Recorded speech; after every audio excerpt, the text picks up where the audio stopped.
manera de introducción, como lo comentó Liliana, en materia de cambio climático no podemos abordar cuestiones aisladas, ¿no? Entonces, el día de hoy el tema que yo les vengo a exponer, la plática, dicho, que vamos a sostener, es relativa al océano, pero en un contexto de cambio climático. El derecho del mar. Bueno, para los que sean, las disciplinas juristas, comenzó el derecho internacional. Dentro del derecho internacional, con la evolución de la sociedad y los avances tecnológicos, se ha venido fragmentando. Hoy en día los doctrinarios hablan de la fragmentación del derecho internacional público. Esto no se refiere a otra cosa más que a que se han creado nuevas ramas muy específicas de su objeto de estudio, entre ellas el derecho del mar, ¿sí? Mi plática del día de hoy no es meramente legalista, sino espero poder llegar al público en general, pero debemos de tener entendido que el derecho del mar pues es todo el sistema de normas jurídicas, llámense regulaciones, tratados, protocolos, que rigen o intentan regular las actividades humanas en el medio del mar, los famosos espacios marítimos, que también voy a abordar en unos momentos más. Para hablar de cambio climático, siempre nos dicen, es que es un problema global. Bueno, lamentablemente la conferencia se tiene que llevar a cabo en una aula, no podemos salir y tomarnos alguna especie de vehículo y recorrer el mundo para ver los problemas que hoy yo les voy a tratar de mostrar, que yo hoy voy a tratar de traerles aquí lo más cercano, no necesaria físicamente, pero para eliminar alguna barrera psicológica o de cercanía que pudiera haber, para que se entienda el cambio climático en el contexto de los océanos o viceversa, los océanos en el contexto del cambio climático, si son ignorados o no. En esta imagen que tenemos aquí, pues es una imagen parcial tomada desde el espacio de lo que nosotros conocemos como planeta Tierra. Ahí empieza una de las circunstancias que debemos de tomar en cuenta. Nuestro planeta en el cual habitamos lo denominamos Tierra. Esa denominación pues data ancestralmente, tal cual no se ha podido determinar el origen de la palabra, viene del inglés antiguo, y su evolución de la palabra en la lingüística ha llegado a lo que es earth en inglés y la traducción al español tierra. Pero si nos ponemos a ver con detenimiento la imagen de nuestro planeta desde el espacio, nos vamos a dar cuenta que hay más agua que tierra, es decir, océanos. Se tiene estimado que un 71% de la superficie de este planeta está cubierta por océanos. Entonces ahí es donde el derecho o los instrumentos de índole internacional, así como a nivel de los estados, estatales, me voy a referir, deberían de redireccionarse. Si tenemos más océanos que una masa continental, tenemos que estudiarlos, tenemos que saber cómo funcionan y cómo nosotros dependemos o no de ellos, cuáles son los servicios ecosistémicos que nos brindan, que disfrutamos, que son imprescindibles para nuestra propia vida, para nuestra propia existencia.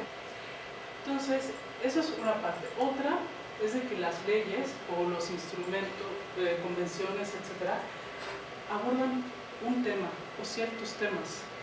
En materia ambiental, hoy en día eso es insuficiente. Tenemos que ver cómo está nuestro medio ambiente. No está dividido, no está aquí el bosque completamente aislado, luego hay un área de no hay nada y viene otro ecosistema.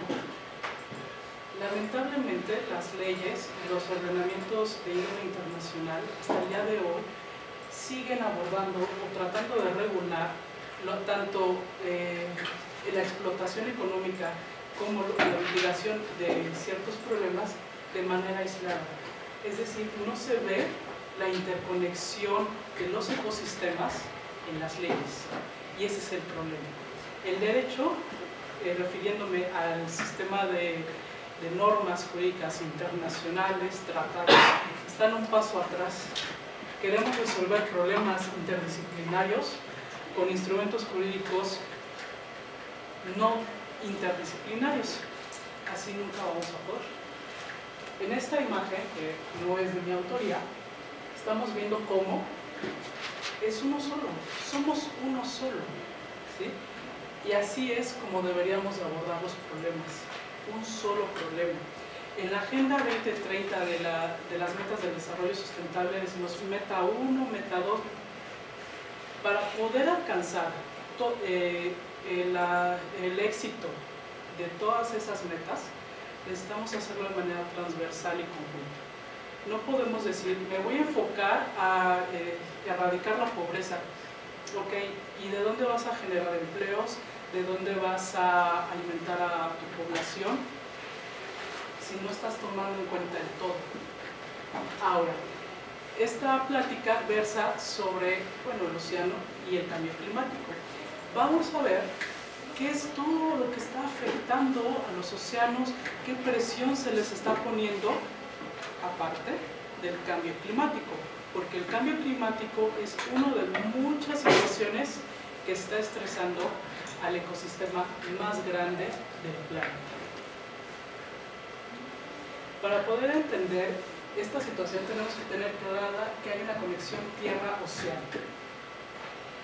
En 2018 la ONU decía que el 80% de la contaminación marina se origina en tierra firme, el otro 20% pues son de buques y embarcaciones que se encuentran en el mar.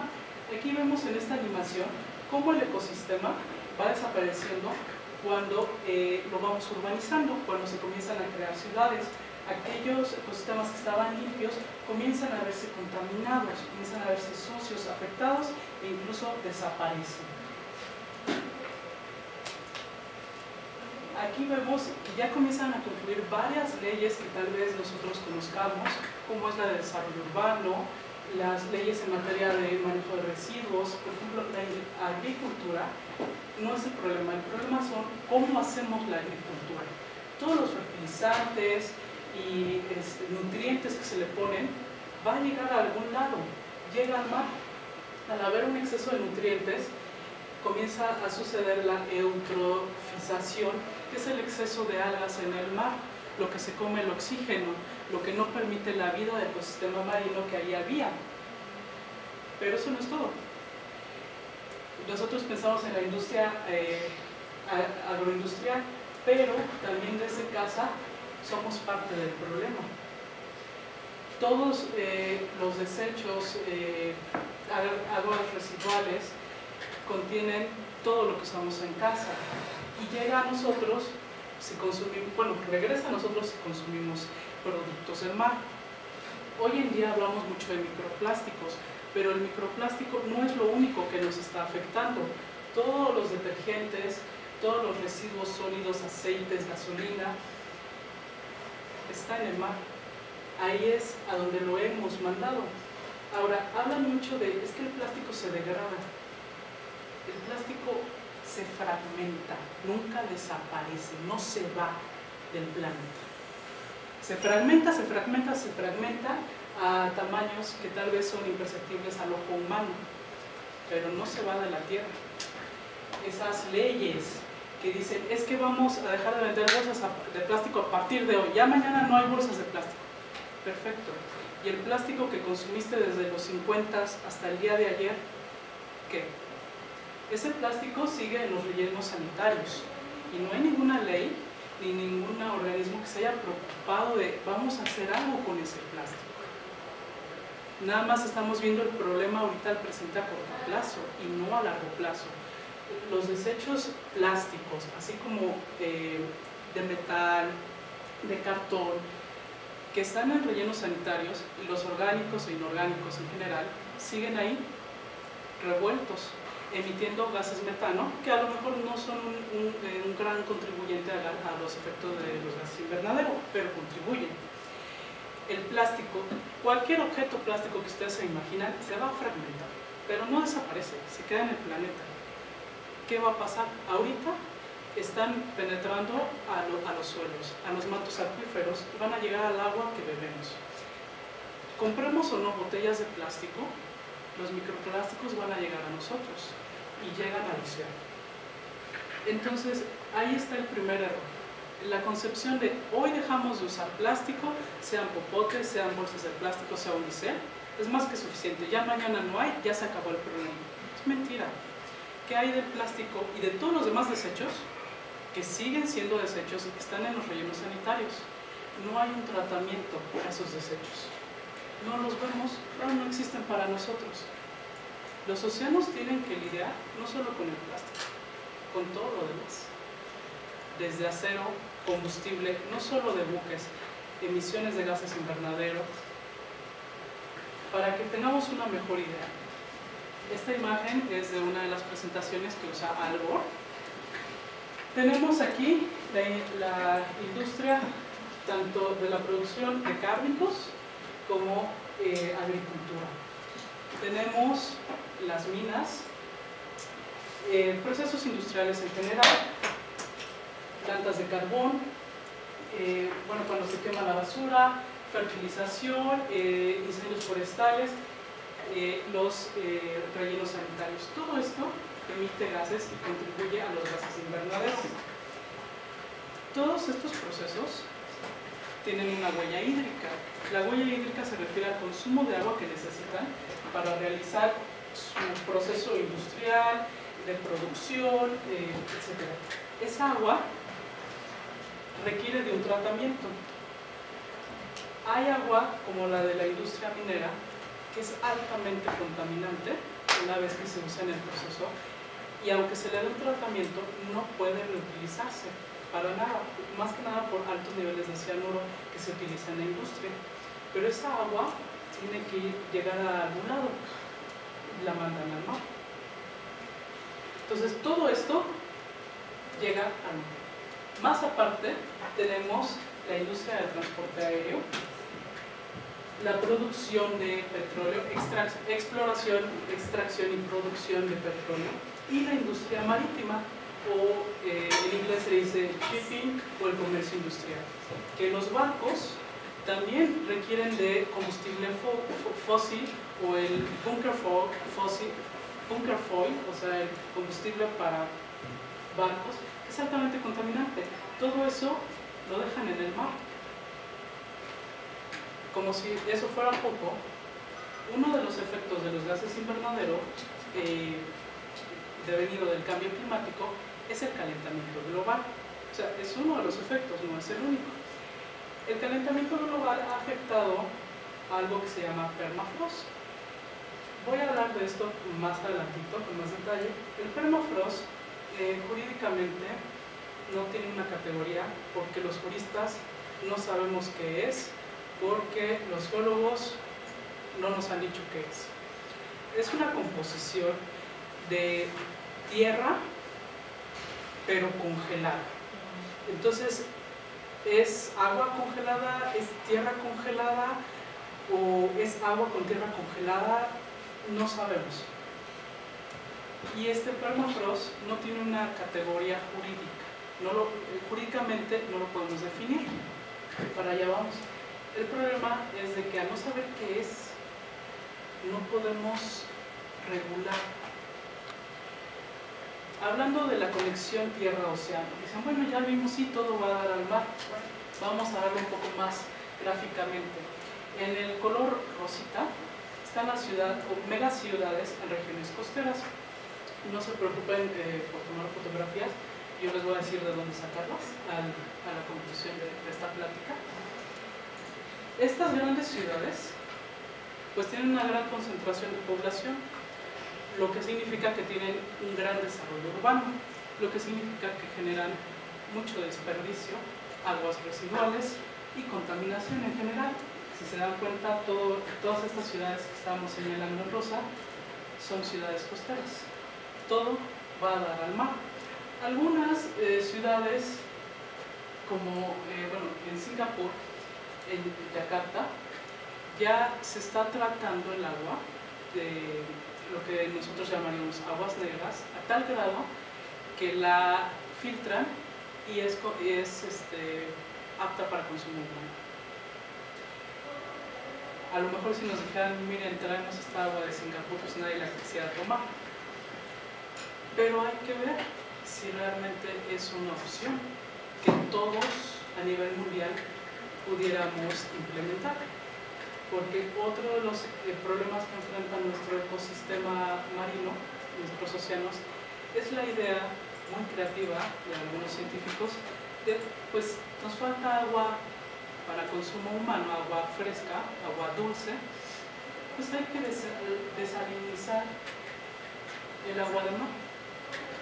Y entonces, ya en Australia, incluso en Baja California, en México, hay una planta desalinizadora. En los años 70 ya los científicos decían, hay redes vacías.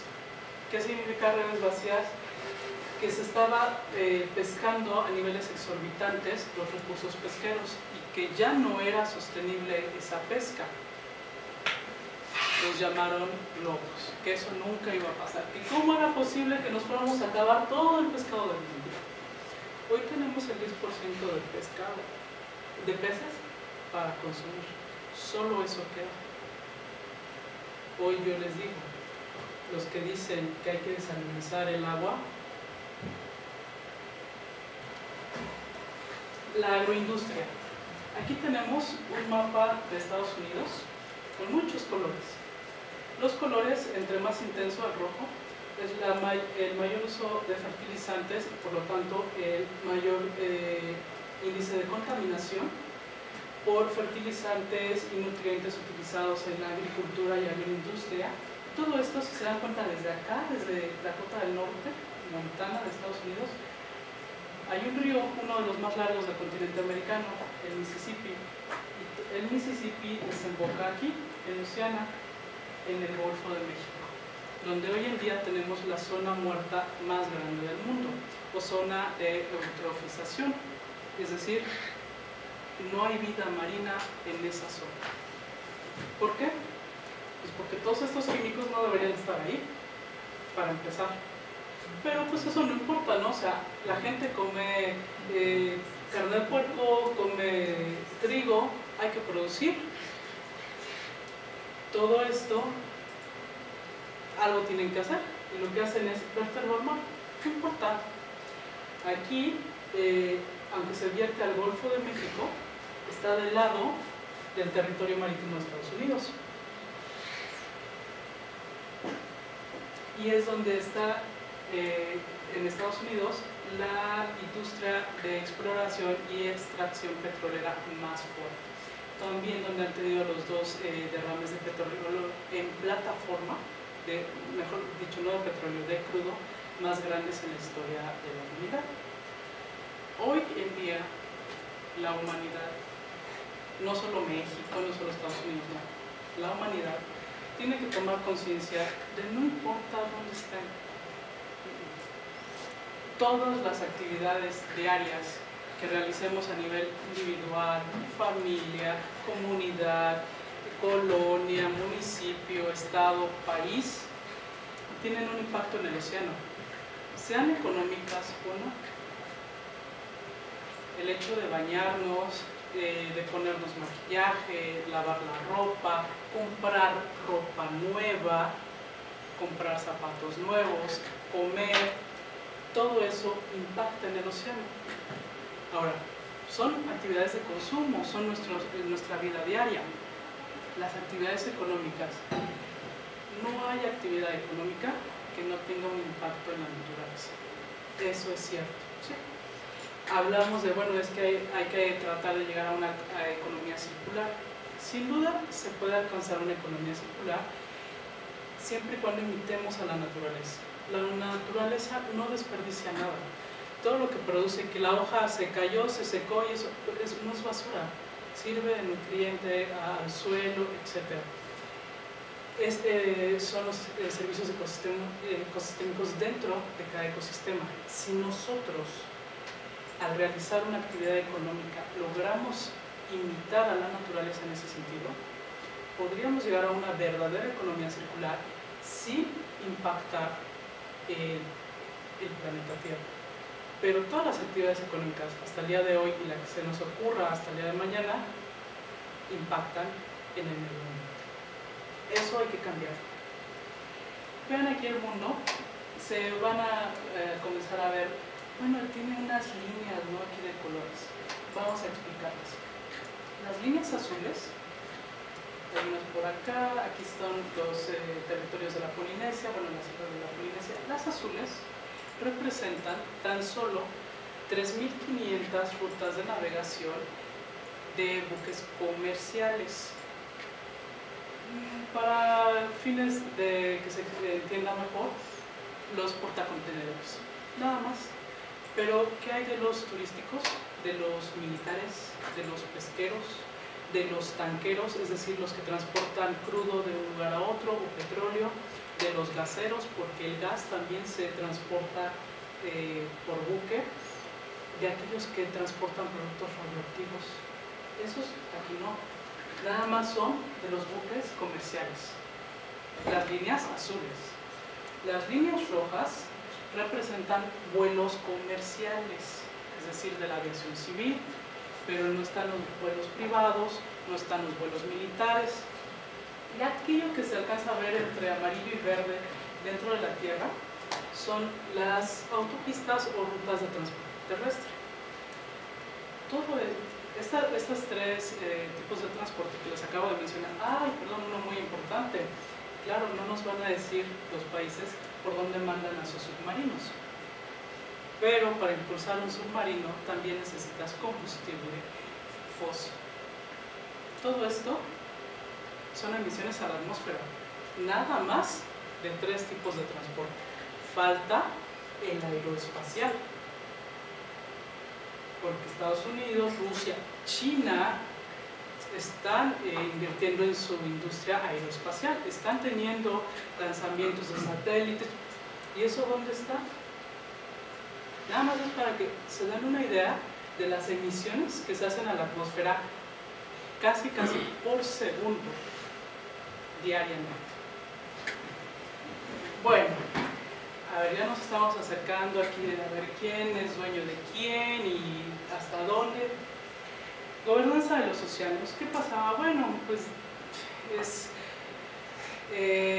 desde la antigüedad, cuando las grandes potencias marítimas comenzaron a desarrollarse y a explorar los océanos, como Inglaterra, Francia, Portugal, España, ¿quién dijo quién le pertenecía a quién cada cosa? Pues era el Papa.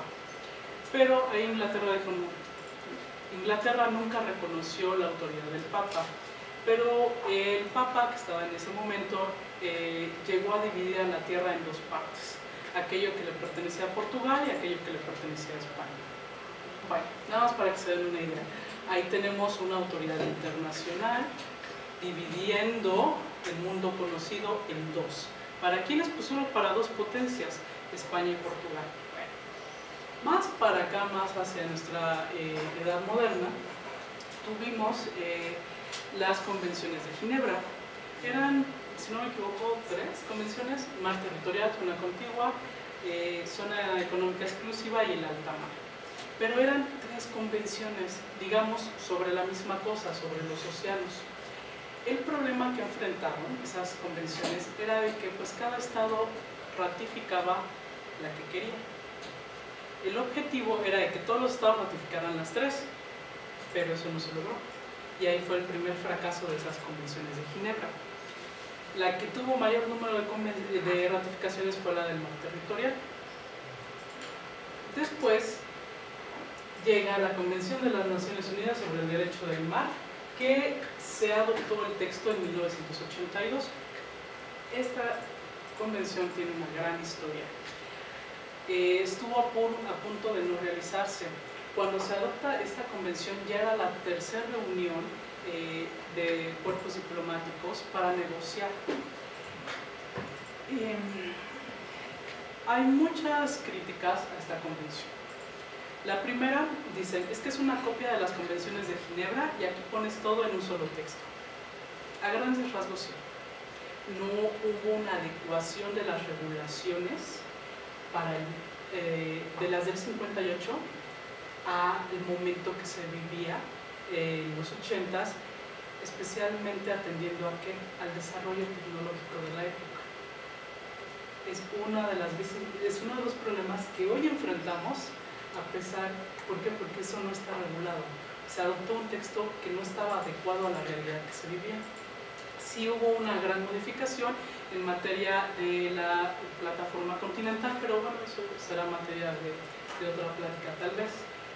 ¿Qué pasó? Otra de las grandes críticas. Bueno, ustedes saben que a nivel internacional, en el seno de las Naciones Unidas, pues son los representantes diplomáticos quienes llevan a cabo las negociaciones, siempre y cuando atendiendo a los intereses, pues, ¿de quiénes? De sus propios estados, de su gobierno, de su población, buscando el mejor beneficio. El hecho de que tardara tanto tiempo en adoptarse esta convención fue porque había muchas cosas que los estados no querían aceptar. ¿Por qué?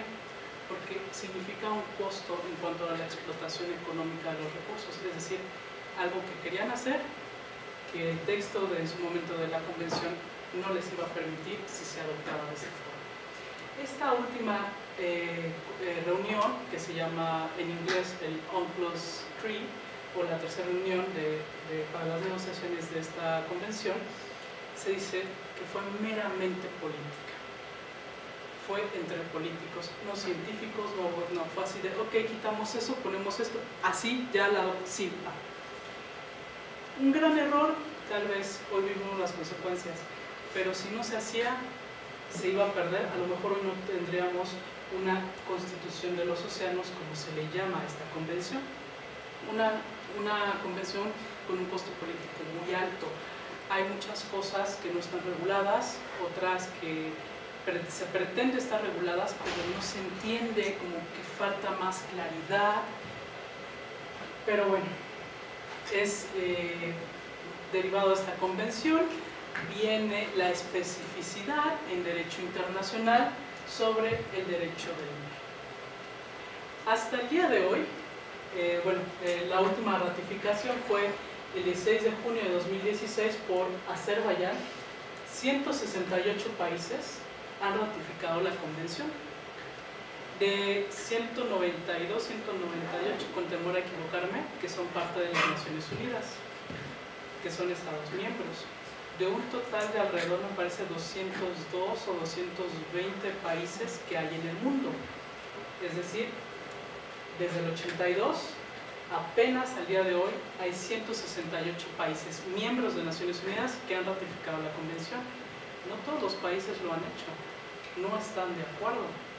Fue el tercero en ratificarla. Aquí está.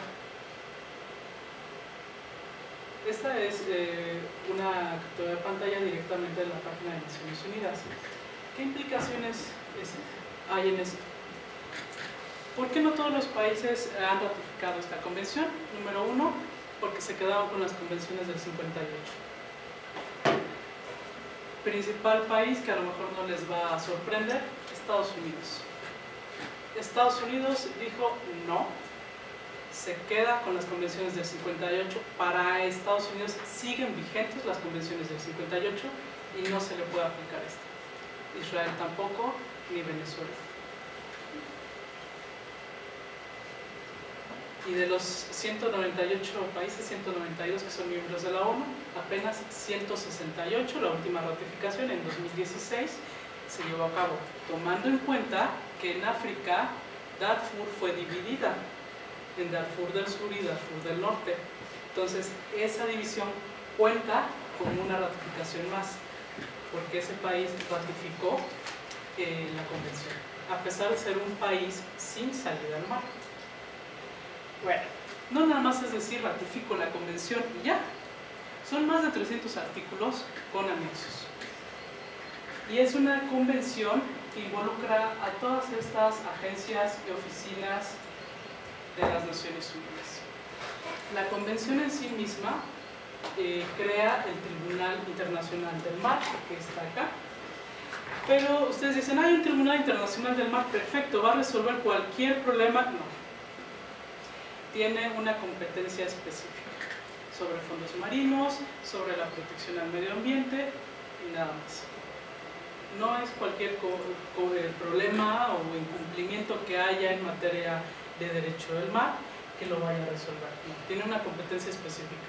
Si está fuera de su competencia, no va a atender esa situación.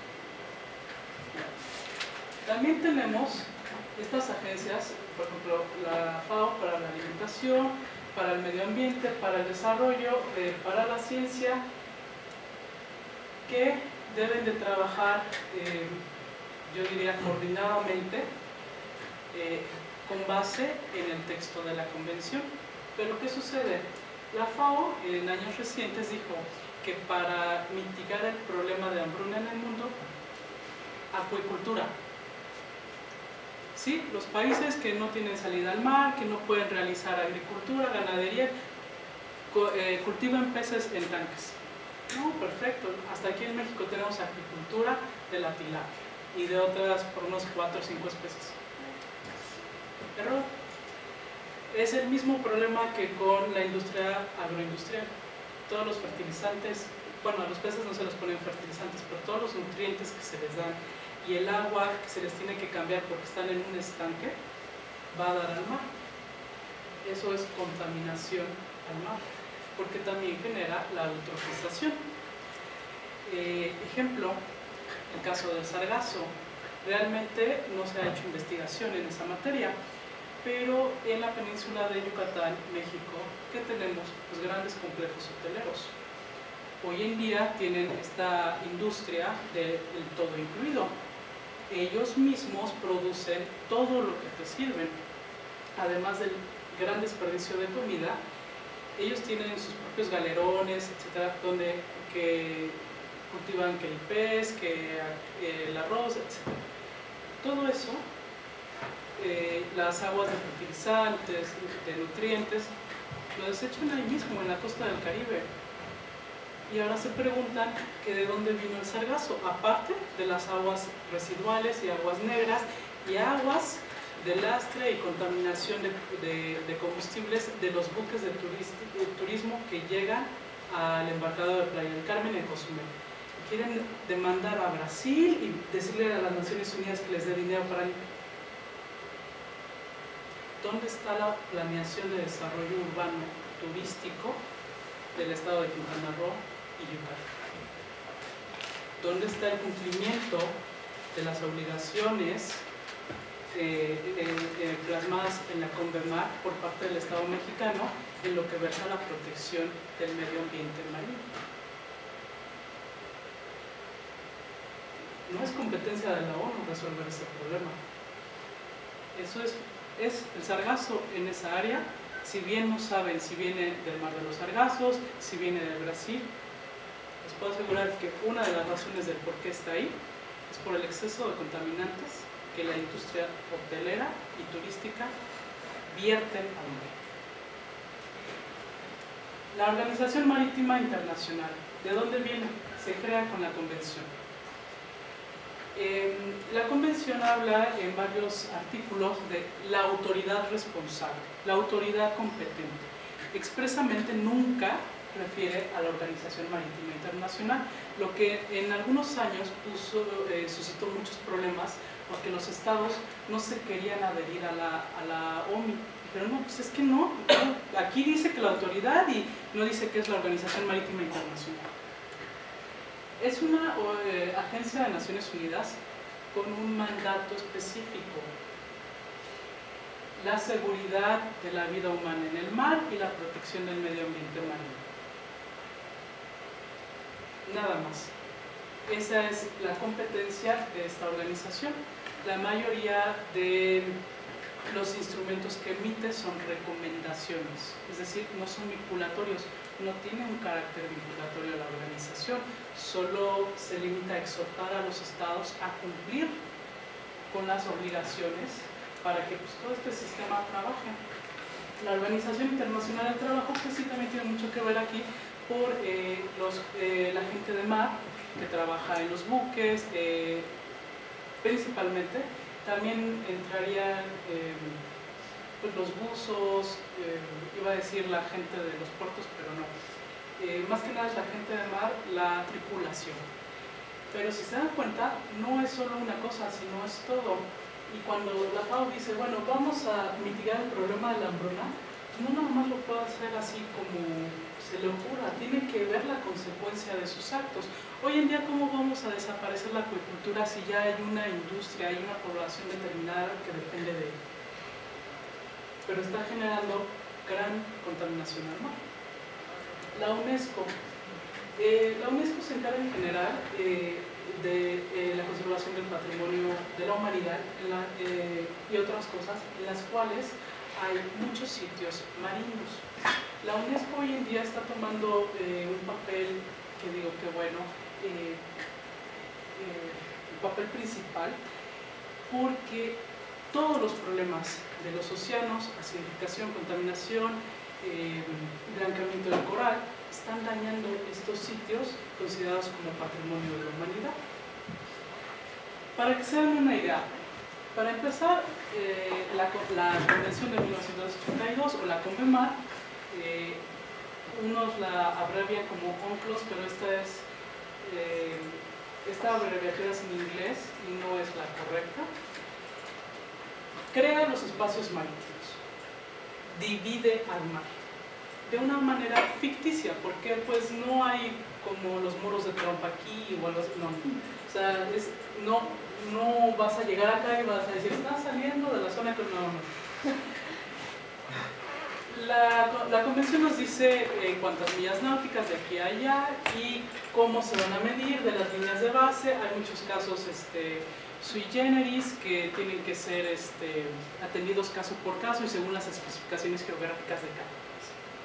Bueno, ¿cuántos espacios marítimos hay? Bueno, mar territorial, aquí se come en la zona contigua, no es muy relevante para la materia de cambio climático. Zona económica exclusiva, aquí la que más le interesa a todos los estados, porque aquí están los recursos, pesquerías y depósitos de crudo en el subsuelo marino que ellos pueden explotar. Y sobre estos recursos es el estado el que tiene derecho, el estado costanero, el que tiene derechos exclusivos de pesca y de explotación de los minerales. Hasta donde llegue la zona económica exclusiva, o sea, de aquí a acá, son 200 millas náuticas. Pasando de esas 200 millas náuticas, es el alta mar. Por favor, no digan aguas internacionales, eso no existe. Es el alta mar. Aquí, todo el alta mar, hay 4 libertades que les fueron conferidas a todos los estados que suscribieron la convención o que la suscriban. La principal es la libertad de pesca. Entonces, como los estados tienen libertad de pesca, pues adelante, manda tus buques pesqueros a pescar. ¿Cuánto? Lo que quieras. Sí y no. Hay, aparte de las agencias que vimos, agencias y oficinas que vimos en el diagrama de atrás, hay un órgano que se encarga del manejo de pesquerías, es decir, de decir la cuota que cada estado en determinada temporada debería de pescar y no más que eso. Pero volvemos a lo mismo, pues como que a nadie le gusta seguir las reglas. Del mar territorial hacia adentro, el estado ribereño tiene soberanía exclusiva, es decir, nadie se mete ahí sin su permiso. Y aquí se supone, o lo que debería ser, que el estado debe de cumplir con los preceptos de la convención y hacer su santa voluntad. La Convención de las Naciones Unidas sobre el Derecho del Mar, en el preámbulo o introducción, como le quieran decir, dice, primer renglón, para el uso pacífico de los mares y océanos. Vamos a ver en las siguientes diapositivas que eso de uso pacífico, pues ¿dónde quedó? Parece que todos los que lo firmaron se fueron a la última página, firmaron e entregaron su instrumento de ratificación. Y nadie leyó, ni siquiera le introdujo. Bueno, dentro de, para que se den una idea del público en general, en todos los océanos se han detectado 5 ecosistemas marinos. Las islas, la propia convención, ahí está el primer problema, no define claramente qué se debe de entender por una isla. Por eso los chinos han dicho, y otras naciones, acabo de construir mi isla, ya tengo más zona económica exclusiva, etc. Islas artificiales no están reguladas. Y si es una isla natural, dice la Convención, que sostenga la vida humana, con los recursos que hay en la isla, o yo llego con mi hielera así para un mes y ahí me quedo, ya es una isla. Eso está a debate. Es uno de los ejemplos que les decía al principio, donde el texto de la Convención no es claro. Se han suscitado muchísimos debates que no se han podido dirimir todavía. Tenemos los arrecifes, praderas de pastos marinos, mar abierto o océano pelágico y los fondos marinos. En general son 5 tipos de ecosistemas dentro de los océanos. Ahora, estos tipos de ecosistemas se identifican de acuerdo a la profundidad. En la línea del litoral de México somos privilegiados, tenemos los 5 ecosistemas. El problema es de que por la profundidad, por el tipo de biodiversidad, por el tipo de temperatura que deberían de tener las aguas, cada área de mar debería ser tratada con un plan de manejo diferente. No sé si han escuchado los planes de manejo, que muchas ONGs dicen, es que el gobierno no ha emitido el plan de manejo. Ese plan de manejo nos debería decir específicamente, ya en términos tal vez muy técnicos, pero que el público en general podamos entender, qué actividades y qué actividades no podemos realizar en esas áreas y los métodos de conservación específicos para ese tipo de ecosistemas, que es muy importante. Hasta el día de hoy, los seres humanos hemos contaminado los océanos, pero ¿qué tanto de los océanos? Todo lo que está en verde oscuro son las zonas económicas exclusivas. Si todas las fronteras marítimas del mundo estuvieran ya delimitadas. Otro de los problemas es de que, por ejemplo, China no le parece. Entonces, en el mar meridional de China no hay fronteras marítimas delimitadas. El primer problema es de que las fronteras marítimas le dicen a cada estado hasta dónde llega su zona económica exclusiva, es decir, hasta dónde puede explotar los recursos marinos que ahí se encuentran. Al no haber fronteras marítimas, pues estas áreas de mar que no están delimitadas, de jure, o sea, en términos jurídicos, quedarían con el régimen del alta mar, donde se disfrutan 4 libertades, entre ellas la de pesca. Porque no está delimitado. Ahí no hay zona económica exclusiva, no está delimitado. Puedo pescar. Otros países paupérrimos, porque delimitar las fronteras marítimas no es así de, sí, ahí ya está, hago mi mapa, aquí está. Te entrego uno, cuesta, porque se tienen que hacer mediciones, con equipos sofisticados, llegar al acuerdo con tus países vecinos, que hasta ahí llega tu frontera, etcétera, etcétera, ¿no? Entonces, los países que no pueden darse el lujo de delimitar sus fronteras, también sufren eso, porque como le dicen a los estados con buques y con un poder marítimo, que no entren a esas aguas porque son sus aguas territoriales, o su zona económica exclusiva. Lo que está en naranja es la propuesta de la extensión de la plataforma continental. México no. Australia quería extender su plataforma continental, pero sufrió mucha presión política internacional porque decían es que se quieren extender sus dominios. La plataforma continental no es un espacio de agua, se refiere al subsuelo, hasta qué distancia de la línea de base el subsuelo le pertenece al Estado y obviamente los minerales y recursos que ahí se encuentran. La zona, bueno, las zonas son esas áreas así súper profundas de mar, donde, oh sorpresa, la zona, el área, están bajo exploración porque en 1982 se proyectaba realizar minería submarina. Las pesquerías, ¿por qué es tan importante? Bueno, la industria pesquera a nivel internacional, a nivel mundial, genera 16 billones de dólares al año. Pues, los que son dueños de las embarcaciones no quieren dejar de pescar, porque si no, dejan de ganar. Y aquí es uno de los problemas que nuestra sociedad contemporánea está enfrentando. Nosotros nos regimos por una economía de mercado, por lo menos la mayoría de los países del mundo. La economía del mercado, bueno, surge del comercio internacional, de producir más con menos inversión. Ya no podemos tener una economía del mercado. Si seguimos con un sistema de economía del mercado, tenemos que visualizar que nuestra sociedad es a corto plazo y no a largo plazo.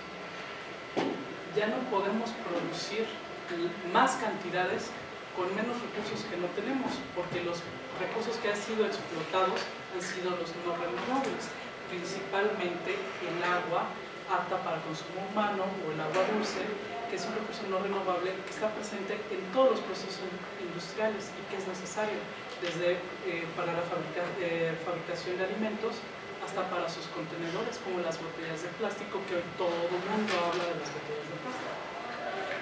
Les decía, las pesquerías las rige un órgano aparte, el comercio, la industria marítima, que es la OMI, la Organización Marítima Internacional, y dentro de la CONVEMAR tenemos a la autoridad que rige, su sede está en Jamaica, que rige la minería subacuática. Al día de hoy no se ha realizado todavía la minería subacuática. Estaba proyectada en 1982 para empezarse en 2020, pero la comunidad internacional, la autoridad, en 2018-2017 dijo que no había suficiente evidencia científica de poderse llevar a cabo. Entonces prolongaron los inicios de operaciones, por así decirlo, me parece que 2 años más. El problema es de que yo considero que no se puede realizar, porque no se tiene la tecnología. Al día de hoy, la explotación de crudo y extracción del subsuelo marino es altamente contaminante y a pesar de los avances tecnológicos no se ha podido evitar una contaminación o controlar los derrames. ¿Y quieren hacer minería? Pues ¿cómo? Bueno, en 2018, 13% de los océanos son áreas silvestres libres de contaminación. Lo que está en azul son las áreas que se determinaron, o se estimó, mejor dicho, que estaban libres de contaminación. Lo hizo la Universidad de Queensland y varios científicos. Si se ve, si alcanzan a apreciar, es el Ártico y la Antártida. Y aquí en el Pacífico, donde, si se dan cuenta, todo lo que está contaminado es donde pasan las rutas de navegación marítima y aérea y donde están las megaciudades. Aquí tenemos más las rutas de navegación para que se entienda por qué esto está contaminado. Ahora, algo muy importante, los buques pues son un medio de transporte acuático que desde que son botados al mar, es decir, se avientan por primera vez al mar, pues no salen del mar hasta que cumplen su edad. Esto, para que entiendan, el casco, la base del buque, que es la mayor parte del tiempo va en agua, pues no hay forma de limpiarla. La forma en que no limpien es de que mandan buzos a despegar el musgo y lo que ahí lleven pegado, pero que lo dejan en el mar, no lo sacan. Así se tienen especies invasoras exóticas que dañan los ecosistemas endémicos o específicos de cada región, porque el comercio marítimo hoy no tiene límites, es transatlántico. Un buque que está hoy en Alaska, 6-8 meses puede estar en Sudáfrica. Entonces todo esto que recorrió lo lleva en el casco y lo está introduciendo a ecosistemas nuevos. Las especies invasoras es otro problema que tenemos derivado del comercio internacional, derivado de la navegación marítima. Aquí tenemos algunos de los sitios, no todos, Patrimonio Cultural de la Humanidad de la UNESCO, los más representativos. Si se dan cuenta, tenemos la Gran Barrera de Coral en Australia. Nosotros aquí en México tenemos la segunda barrera de coral más grande, el sistema mesoamericano, que está en el Caribe. Las barreras de coral, uno de los tipos de ecosistemas marinos, ¿qué nos aportan? Son barrera natural contra huracanes. Ahí es naturalmente una fábrica de peces que nos da alimento, captura el propio arrecife de coral cierto dióxido de carbono y lo transforma en oxígeno. Debemos de aprender, bueno, deberíamos estar concientizados a valorar y contrarrestar el costo de los servicios ambientales que nos proporcionan los océanos y sus 5 tipos de ecosistemas, para mi gusto incluidos los manglares, que se dejan fuera del ecosistema marino y se le llama ecosistema costero. Ahí es lo que les comentaba, el problema de las regulaciones. Las leyes queremos dividirlo, pero no se puede dividir. O sea, el océano necesita de los manglares para funcionar, pero la convención lo deja fuera. La Convención de Naciones Unidas no habla de manglares, eso está ya en las aguas interiores, ya es cosa de los estados. En 2018 la UNESCO, a través del órgano intergubernamental oceánico, dijo: vamos a recabar toda la información disponible desde el 2018 y parte del 2019. Van a recabar toda la información disponible en cuanto a los océanos para, con base a ello, tomar decisiones y cumplir con la meta número 14, la de la vida marina. Aquí, bueno, más de 3.000 millones de personas dependen de la biodiversidad marina y costera. Yo diría que toda la humanidad, no solo los que viven en la costa, porque así como nosotros, estando aquí en el centro de México, sin mares que nos rodean, tenemos un impacto en los océanos, asimismo tenemos un beneficio de ellos. Entonces, desde aquí yo estoy en desacuerdo con la ONU. No son más de 3.000 millones, somos el mundo, somos la humanidad los que nos beneficiamos y dependemos de los océanos. Aquí está evidenciado que el órgano gubernamental, si se le puede decir, más importante, institucional, a nivel global, no tiene la noción de la importancia de la conexión tierra-océano. Océanos solo nos dan pescado. Exacto. ¡No! Ese es el problema. Eso está en el texto de la Convemar, o sea, ahí se ve la deficiencia de las regulaciones. Y si no solo se ve esta meta de esta forma parcial, de nada sirve. De nada sirve.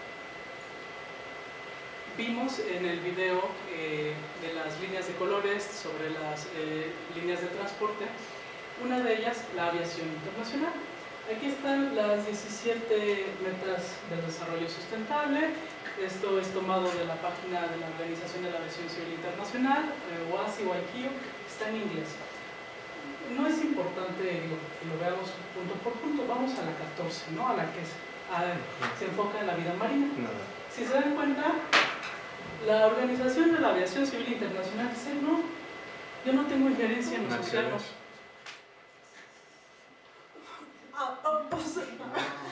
O sea, a ver, perdóname, tú eres una agencia de Naciones Unidas, tú sabes que tus emisiones a la atmósfera generan dióxido de carbono y tú dices que no te corresponde el desarrollo sustentable de los océanos.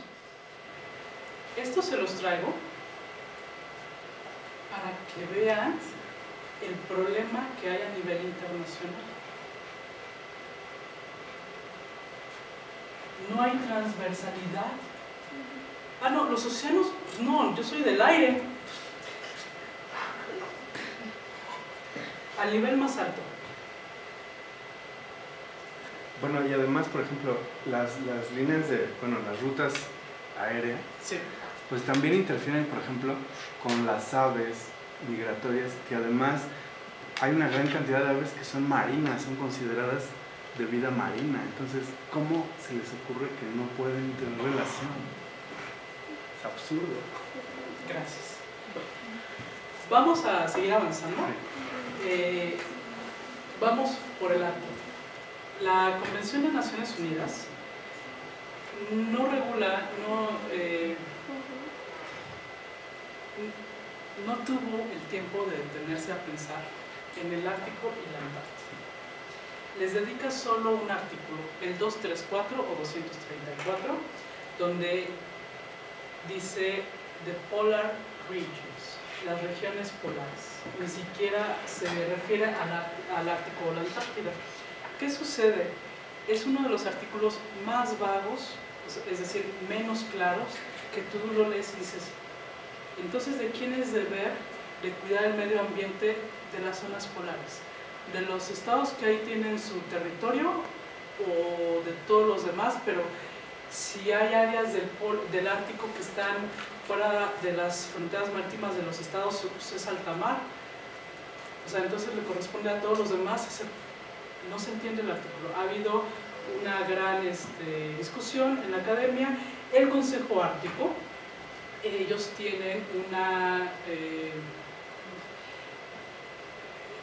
declaratoria sobre el Ártico, donde ellos se comprometen a su conservación, pero esta declaratoria no es vinculante, es lo que le llaman el derecho dúctil o soft law. Si me están escuchando, es una declaratoria, otro instrumento de carácter internacional, aparte de la Convención de Naciones Unidas sobre el Derecho del Mar. O sea, ya no estamos hablando de solo una convención, sino de otro instrumento, pero no vinculatorio, no es obligatorio para los estados. Solo los estados escandinavos están muy comprometidos en la conservación del Ártico. Pero pues aquí vemos en esta ilustración de People versus Oil, la gente contra el petróleo, pues que ilustra muy bien la situación del Ártico. Aquí representado todo el ecosistema ártico por el oso polar, no es el único fauna o vegetación. ¿Qué tenemos? Plataformas de extracción de crudo, barcos pesqueros, barcos que ya están atravesando como ruta de navegación por el Paso del Norte desde 2017, que se aprobó el Código Polar para regular la navegación marítima a través del Polo Norte. O sea, ya es otro instrumento de carácter internacional que está circunscrito a lo que es el derecho del mar. Estos barquitos de acá, cruceros turísticos, altamente contaminantes, producen su propia comida, la gente se baña, va al baño, luego el exceso de comida lo sacan por la boca al mar. Todo eso, más aparte, la aviación que pasa por esta ruta, están estresando, o mejor dicho, ya estresaron al Ártico. Bueno, en esta ilustración no sé si le podemos dar clic. No quiere agarrar. Esta ilustración es un modelo de la NASA que desarrolló desde el 84 hasta el 2018 de cómo se fue derritiendo la capa de hielo ártico. Aquí pues mejor que no funcione, nos quedamos con la del 84, pero hoy en día la capa de hielo ártico pues es nada más esto. Todo esto ya se perdió. Aquí este video nada más era un video sobre el primer buque que atravesó el Ártico sin la ayuda de un rompehielos, es decir, un aditamento que se le tiene que poner al casco del buque para poder atravesar. ¿Cuándo se realizó este viaje? En enero de 2017, a pesar que no era verano, pudo atravesar sin un rompehielos. Eso nos da una idea de qué tan dañado está el Ártico. ¿Cuál es uno de los ecosistemas, servicios ecosistémicos que nos brindaba el Ártico? Las características del hielo ártico y antártico es que naturalmente reflejaban la luz del sol. Al no haber hielo, ya no reflejan la luz del sol, y al haber agua, pues el océano absorbe ese calor y automáticamente se están calentando. Aunado a todo lo demás que ya les dije. El permafrost, lo que les decía, el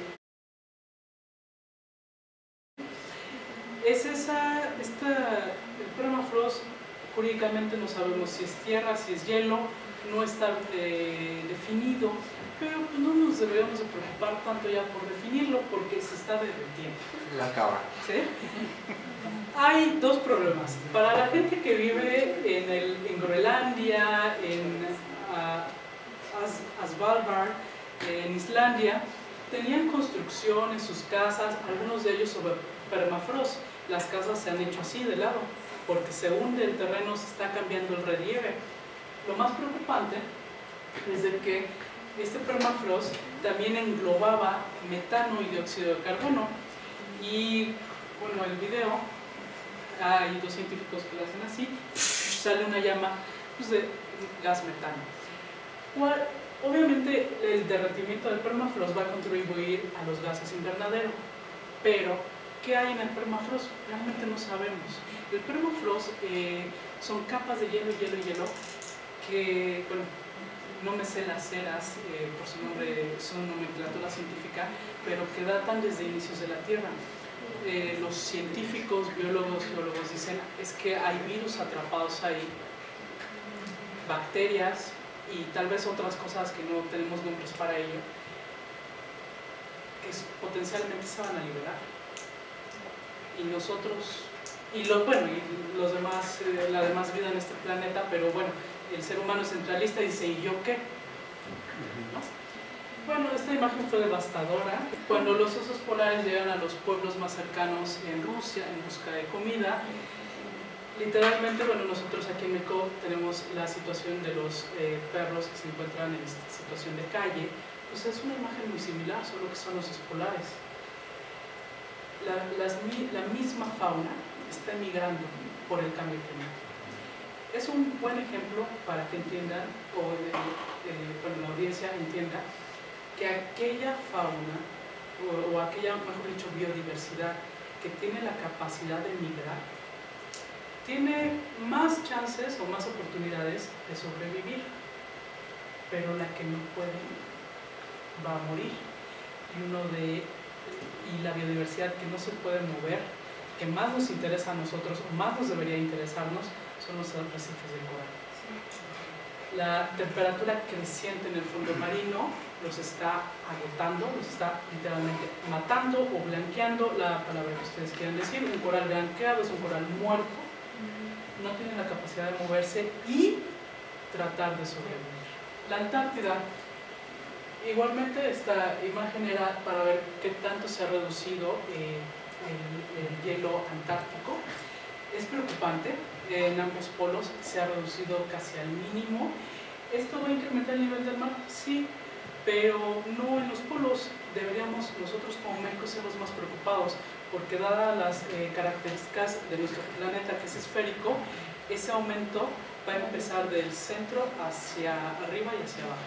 Es decir, México va a ser uno de los principales países afectados por el incremento del nivel del mar, y científicos ya han encontrado microplásticos en la Antártida y en el Polo y en el Ártico.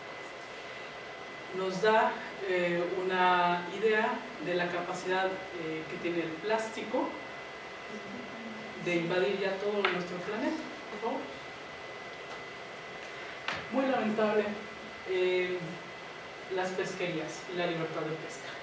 ¿Qué sucede? Bueno, cuando en los 80s a todos los que dijeron que si no había cuotas y no se respetaban, iban a desaparecer los peces del mar, y no les hicieron caso y se rieron de ellos, pues a lo mejor hoy no se están riendo tanto. Aparte de eso, de que se ha llegado a cometer pesca ilegal, no reportada y no autorizada, de la pesca que se realiza industrial, 1 de cada 3 peces que se atrapan no se come. Y dentro de estas redes va fauna marina, porque el organismo encargado de regular las pesquerías, dada la evolución del conocimiento, ha recomendado a los estados pesqueros varias ocasiones utilizar mecanismos de exclusión de fauna marina especiales, pero pues resulta que son muy costosos y no quieren invertir porque no quieren perder ganancia. Dentro de estas redes va fauna de todo tipo, delfines, tortugas, ballenas, hasta chiquitos como los caballitos de mar. Simplemente, si están muertos, los regresan al mar. Eso, pues yo creo que es más perjudicial porque genera bacterias. Si ya están muertos, pues yo considero que mejor deberíamos de comerlos porque es un desperdicio. Digo, en días recientes se ha reportado que en Francia amanecen delfines asesinados. Es debido a esto, porque se lleva a cabo pesca en horas no autorizadas. Porque se sabe a qué hora come la fauna marina, como los delfines y otros animales, y por eso se dice, a esta hora no deben de realizar actividades pesqueras. Ustedes me dicen, bueno, es que el gobierno no respeta. Aquí hay otra situación. La Convención de Naciones Unidas fue realizada, fue elaborada, fue firmada por los gobiernos. ¿Quiénes navegan en el mar? Los buques que están autorizados por algún estado para hacerlo. En términos más técnicos, los que tengan una nacionalidad. Para obtener una nacionalidad, el estado tienes que ir con tu buque, registrarte en el Registro Nacional Marítimo de ese estado y cumplir los requisitos que ese estado te exige. Pero pues, como siempre alguien encuentra la puerta trasera o el área gris. El registro de embarcaciones en algunos estados se ha visto más como un negocio y se ha ignorado todo este tipo de reglamentaciones con las que deberían de cumplir, las famosas banderas de conveniencia. Regístrate, puedes navegar, me vale lo que hagas, mientras tú me pagues el costo del registro. Gran número de las embarcaciones pesqueras son banderas de conveniencia. México no hay ningún organismo que diga estas son las banderas de conveniencia, pero hay una lista negra que los estados saben quiénes son. México no está listado como una bandera de conveniencia, pero tampoco México resalta por el cumplimiento de las regulaciones a nivel internacional. Las características de la pesca en México es de que se vigilan las embarcaciones que tienen autorización para pescar, claro, en los horarios de oficina, de 9 a 7. Porque a las 7 de la noche los inspectores se van a sus casas. Y la pesca ilegal dentro del mar territorial mexicano y en la zona económica exclusiva y en áreas protegidas se realiza en la noche. Este video pues anda por ahí en internet. Aquí muestra cómo, si ven, estos barcos están muy cercanos, dicen pues van a provocar aquí un accidente, van a chocar, ¿no? Un abordaje. Bueno, ambos son barcos pesqueros, uno francés, otro inglés, que se están peleando el lugar para pescar, sin respetar una convención regional de pescaderías en la Unión Europea. Ya no hay peces en el mar. Lo que les decía, la pesca ilegal, no autorizada y no reportada. En 2018 la BBC hizo un reportaje y dice, bueno, con base en información de las Naciones Unidas, de la FAO, 1 de cada 5 peces se obtiene de pesca ilegal. ¿Cómo los estados permiten eso? Es una red de corrupción a nivel internacional. Bueno, navegación marítima. Sí, el propio hecho de que un buque navegue en el mar genera contaminación, uno, por el combustible fósil, el famoso bunker fuel, altamente contaminante. Es sorprendente que al día de hoy, 2019, la industria marítima ha evolucionado enormemente en el tamaño de sus buques, en la capacidad de carga, en los diferentes tipos de buques, desde para llevar contenedores, grano, líquidos, pero no han revolucionado en el combustible que usan. Siguen contaminando de la misma manera. ¿Desde cuándo? Desde la revolución industrial que inició en Inglaterra en la década del 1800. ¿Por qué? Porque gracias a la industrialización que se tuvo en ese momento, tuvo lugar el primer buque impulsado a vapor. Desde entonces, el hombre formalmente o de una forma industrializada entró al mar.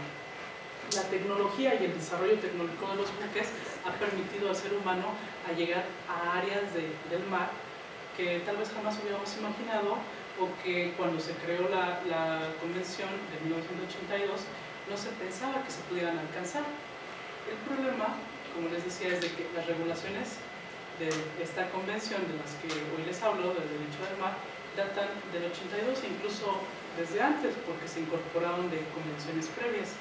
Pero hoy en día la tecnología ha rebasado por mucho los límites de la letra de esas regulaciones.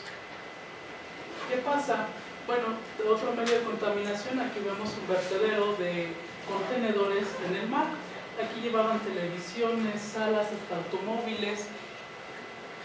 Vean, esa es una escena en Holanda, no recuerdo si es una playa de Ámsterdam. Para que se den una idea, estos son objetos que se pueden cargar físicos, ¿no? Televisiones, llevaban meramente televisiones, cosas de plástico, botellas, el famoso derrame también de los huevitos de Kinder Sorpresa que llegaron a las costas de Alemania. ¿Qué pasa cuando es petróleo? ¿Qué pasa cuando es gas? ¿Qué pasa cuando son residuos nucleares? Francia, antes de la suscripción de la Convención de 1982, realizó experimentos nucleares en un atolón de la Polinesia. Poco se sabe de las consecuencias de esos experimentos porque no se ha investigado. Pero, si bien está prohibido el vertido de desechos sólidos, de desechos líquidos nucleares, no está prohibido el vertido de residuos nucleares líquidos. Esto es lo que podemos ver. ¿Y qué es lo que no podemos ver? La Segunda Guerra Mundial también nos preocupa todavía en 2019. Muchos tanqueros, muchos buques que transportaban combustible fueron hundidos.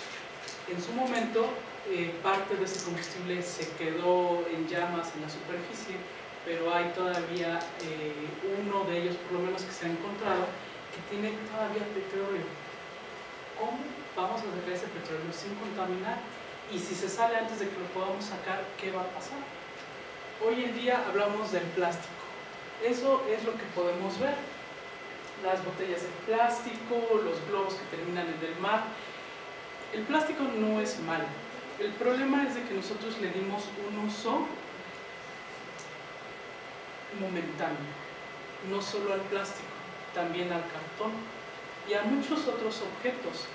Hoy el plástico lo vemos porque flota, porque sus características lo han hecho visible para nosotros.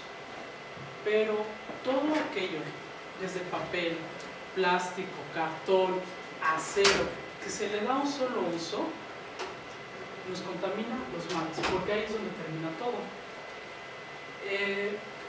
Bueno, uno de los territorios de ultramar, la isla de Navidad, está toda llena desde aquí sandalias, botellas de detergente, plástico. Esta es una tortuga que llega ahí a anidar. Está rascando en la arena para poner sus huevos entre el plástico. El reciclaje. Entonces dicen, bueno, pero es que mi botella de plástico se puede reciclar. Y otros dicen, ok, adiós al plástico, compra agua en cartón. Esta es una empresa mexicana, tapo la botella porque no es mi fin hacerles mala publicidad. Compra agua en cartón, no es plástico. Como sociedad responsable, tenemos que estar conscientes de esta tendencia del famoso greenwashing, que es, pues digamos que es un lavado verde que hacen las empresas que pseudo tienen responsabilidad corporativa. Aquí, y lo que les comentaba respecto de las regulaciones que hoy en día países, entre ellos México y varios estados, quieren hacer. Vamos a dejar de producir plástico, ya no se van a vender, no se va a regalar. Y el plástico que ya usaste, produjiste, ¿qué vas a hacer con él? La sustitución, el decir, no tengo botellas de plástico, tengo botellas de cartón, no es la solución. La solución no es la sustitución. El reciclaje, sí, es que todo el plástico es reciclaje. es reciclable, perdón. Hay hasta hoy en día 7 tipos diferentes de plástico. México solo recicla el PET de botellas. Todo el plástico es reciclable. Japón, uno de los países más desarrollados en cuanto a reciclaje, tiene que separar,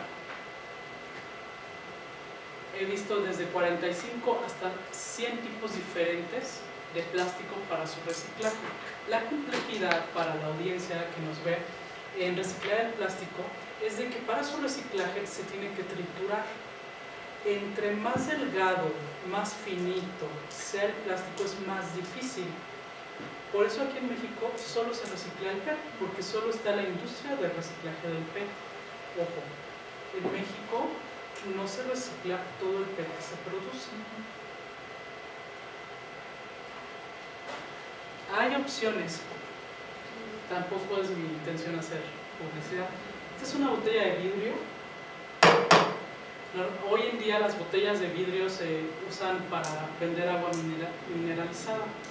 El problema también de la comercialización de tantos productos plásticos es porque dijeron, bueno, vamos a hacer eso más barato.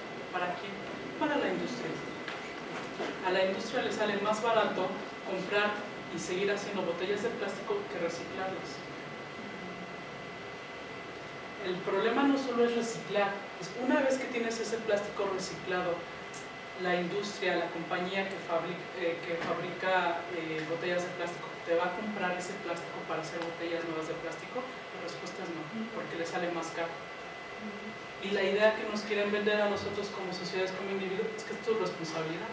¿Y dónde queda la de ellos? Los océanos, para concluir, tienen mayor capacidad de absorción del dióxido de carbono que los bosques. Para empezar, esta plática la inicié diciendo que cubren el 71% de la superficie de nuestro planeta. Por lo tanto, teniendo el servicio ambiental de captura de carbono, tienen una mayor capacidad que los propios bosques y otros ecosistemas que llegan a capturar el dióxido de carbono. Por lo tanto, sería de vital importancia que los limpiáramos por completo. Se ha dicho, es que el cambio climático está disolviendo el fondo marino. En esta plática, a grandes rasgos, mi intención era darles una idea de todo lo que está sucediendo en los océanos, no desde el día de ayer, sino desde la revolución industrial, cuando inició el comercio marítimo porque se logró el primer viaje transatlántico. Desde el 1800, el hombre está presente en los océanos, realizando actividades en el mar, pero esas actividades son altamente contaminantes. Toda la presión que se realiza de todas estas actividades comerciales, de carga, de exploración científica, hasta de aviación, cuando digan que no, han puesto estrés y han rebasado la capacidad del océano. Al ser rebasado, el océano ya no puede capturar el dióxido de carbono y convertirlo en oxígeno y mantener la temperatura de nuestro planeta. Al contrario, absorbe el calor. Por eso se está calentando, porque el calor ya llega hasta el fondo marino. En cuanto a todo esto que está sucediendo con el calentamiento global, los océanos rebasados, no está regulado. Es apenas algo que se está viendo qué hacer. Y tenemos áreas grises que deberíamos evitar y prohibir su proliferación. Investigación científica. Bueno, esta es una medusa que se vio gracias a la exploración científica en el Golfo de México, en la fosa de las Marinas. Voy a hacer una recopilación y concluir. Los océanos es el ecosistema más grande que hay en este planeta. De ellos realmente depende la vida en este planeta. Son los que producen la mayor capacidad de oxígeno y hasta el momento los que han podido capturar la mayor cantidad de dióxido de carbono, no solo aquel dióxido de carbono que se emite de manera natural, sino todo el que hemos producido por todas nuestras actividades y nuestros desarrollos industriales. Pero ¿qué tanto conocemos los océanos? En el año 2000, la NOAA, la Agencia Oceanográfica Atmosférica de los Estados Unidos, estimó que respecto del océano se desconoce el 95% y respecto del suelo oceánico se desconoce el 99%. La UNESCO, a través de su órgano intergubernamental, desde el año pasado, 2018, y lo que va del 2019, se hizo la meta de recopilar toda la información disponible, o sea, ese 6% de información sobre el océano, para con base en eso tomar decisiones y saber qué hacer para cumplir la meta 14 del desarrollo sostenible en materia de cambio climático. Yo quiero ser optimista y decir que se van a dar cuenta de lo que se tiene que hacer y lo van a hacer, pero honestamente no tienen información con base en la cual tomar decisiones. En Noruega hay una compañía de cruceros que dice que está usando restos de comida y desperdicio de pescado del proceso industrial como biocombustible para sus buques. Esto, lo primero que me trae a la cabeza es que, bueno, no es combustible fósil, pero pues esto va a generarte bacterias en el océano. Okay. Pero ya no son emisiones a la atmósfera. ¿Tenemos la tecnología? ¿La podemos desarrollar? Sí. Esto es muestra de algo, es un buen inicio. Esto ya está en operaciones. Es una compañía de cruceros en Noruega. No es la mejor solución. Sigue contaminando. Sí. Tenemos que echar mano de otra tecnología que tenemos. La exploración del espacio. Si se dan cuenta, en las metas de desarrollo sustentable no hay ninguna que se refiera a la exploración del espacio y genera altas emisiones a la atmósfera de dióxido de carbono, pero también nos da la capacidad de vigilar a través de los satélites, de monitorear el océano, por lo menos el flujo migratorio de las especies, donde hay pesquerías, donde no. En algunos casos, la temperatura que se registra en distintas profundidades del océano. Si invirtiéramos un poco más, tal vez de la mano, con una industria aeroespacial no contaminante, no con base en combustibles fósiles, pudiéramos tener mayor información y la suficiente para tomar decisiones. Al día de hoy, en la economía del mercado, si tú dices, ok, se acaba el comercio marítimo, no, muchos países morirían, porque dependen del comercio marítimo. El problema, mejor dicho, la solución, es de que debemos desestresar a los océanos de todas las actividades que realizamos en ellos. Pero eso debe, la humanidad, tomar conciencia de la relación que, aunque no tengan sus países salida al mar, aunque no vivan en una ciudad costera, sí tienen una relación y un impacto en los mares. Y ese mismo impacto, si lo evitaran, podría ser benéfico para ellos por los servicios ecosistémicos que nos proporcionan los océanos, los que conocemos. En el ámbito de la medicina, por lo menos un compuesto de todos los elementos o ingredientes que llevan las medicinas se ha tomado del océano.